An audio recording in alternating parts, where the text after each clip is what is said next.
একটি পুরাতন বাড়িতে থাকতো টুনি। টুনির বাড়ির পাশে কালু তার বড় বাড়িতে থাকতো।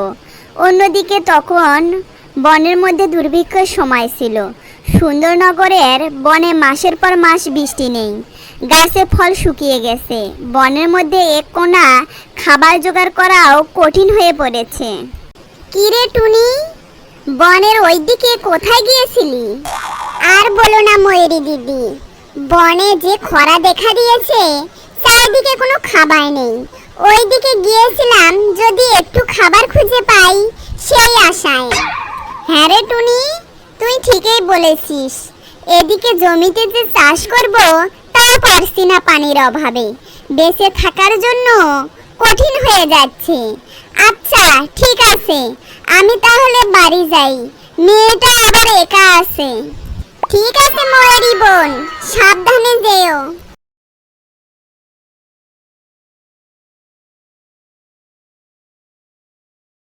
হে সৃষ্টিকর্তা, এ তুমি কোন অভাব দেখা দিলে? ক্ষুধার জ্বালায় যে আর সহ্য করতে পারছি না। ঘরে সামান্যটুকু পানি ছাড়া কিছুই নেই। ওই পানিটুকু খেয়ে শুয়ে পড়ি, ঘুমিয়ে থাকলে হয়তো ক্ষুধা লাগবে না। টুনি, এই টুনি, বাড়িতে আসিস? হ্যাঁ গো পেঁচা দিদি, সকাল সকাল আমার বাড়িতে কিছু কি হয়েছে? টুনি, তুই তো জানিস বনের অবস্থা। আমি খুব ক্ষুধার্ত, আমাকে কিছু খেতে দিবি? দিদি, আমি কিভাবে বলি, আমার ঘরেও তো কোনো খাবার নেই। কাল রাতে শুধু পানি খেয়ে ঘুমিয়েছিলাম। হায় সৃষ্টিকর্তা, ক্ষুধা জ্বালায় যে আমি আর সহ্য করতে পারছি না। কেঁদো না পেঁচা দিদি, আমাদের বনে তো সবচেয়ে ধনী কালু দাদা। চলো ওর কাছেই যাই, কালু দাদা নিশ্চয়ই আমাদের সাহায্য করবে।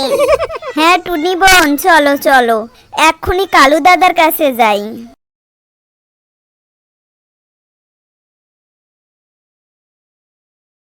কিরে পেঁচা টুনি, তোরা হঠাৎ আমার বাড়িতে কি মনে করে আসলি? কালু দাদা, তুমি তো জানো বনের অবস্থা, আমরা খুব ক্ষুধার্ত। তুমি যদি আমাদের কিছু খাবার দিয়ে সাহায্য করতে। হ্যাঁ গো কালু দাদা, দয়া করে কিছু খেতে দাও, ক্ষুধার জ্বালায় অসুস্থ হয়ে যাচ্ছি। দূর হ, এখান থেকে দূর হ। আমার এখানে কোনো খাবার নেই। তোরা নিজেদের খাবার নিজেরাই জোগাড় কর। যা এখান থেকে যা। তোদের জন্য কি আমি এখানে অতিথিশালা খুলে রেখেছি যে তোরা সবাই আমার বাড়িতে আসবি আর খাবি, চলে যাবি?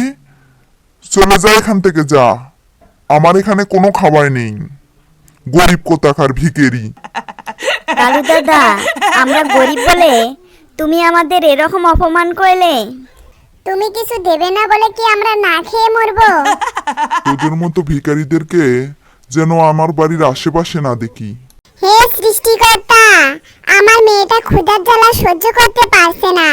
আর যদি ওকে খেতে না দেই তবে সে মারাই যাবে। কেউ কি আছো আমাকে সাহায্য করার মতো? সুখী দিদি, কেঁদো না। এই নাও আমার সব আটা, এগুলো নিয়ে গিয়ে তোমার বাচ্চার জন্য কিছু বানিয়ে দাও। কিরে টুনি, তুই তো নিজেই খেতে পাস না, আর তার ওপর আবার অন্যকে সাহায্য করছিস? কালু দাদা, নিজের না খেয়ে অন্যকে সাহায্য করার মাঝে যে কত তৃপ্তি তা আপনি বুঝবেন না। কিরে টুনি, তুই কি আমাকে উপদেশ দিচ্ছিস?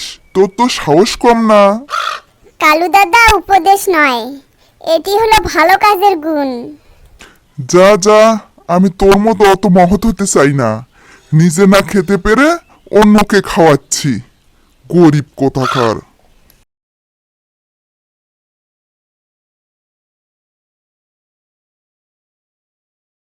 টুনি, আমি তোমাকে এই সুন্দর ঘরটি দিয়েছি।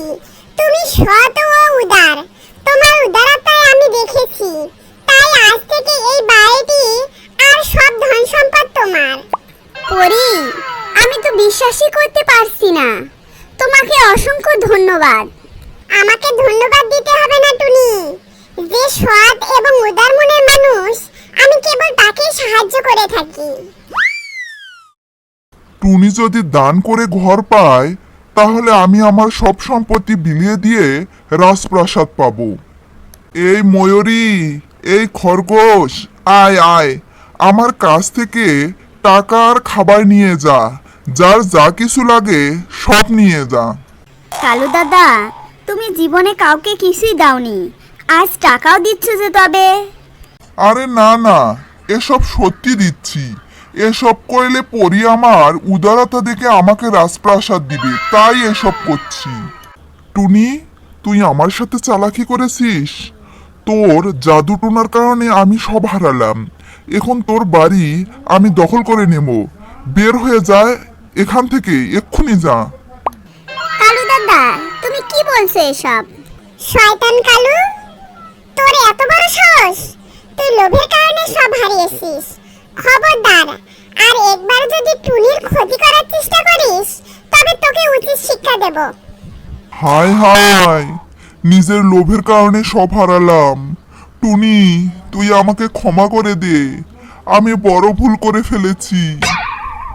তুমি নিজের ভুল বুঝতে পেরেছো, এটাই অনেক কালু দাদা। এরপরে টুনি তার সমস্ত সম্পত্তি সবার মাঝে ভাগ করে দিল। সবাই মিলেমিশে ওই বনে সুখে শান্তিতে বাস করতে শুরু করলো। বন্ধুরা, ভিডিওটি ভালো লাগলে লাইক, কমেন্ট এবং সাবস্ক্রাইব করুন।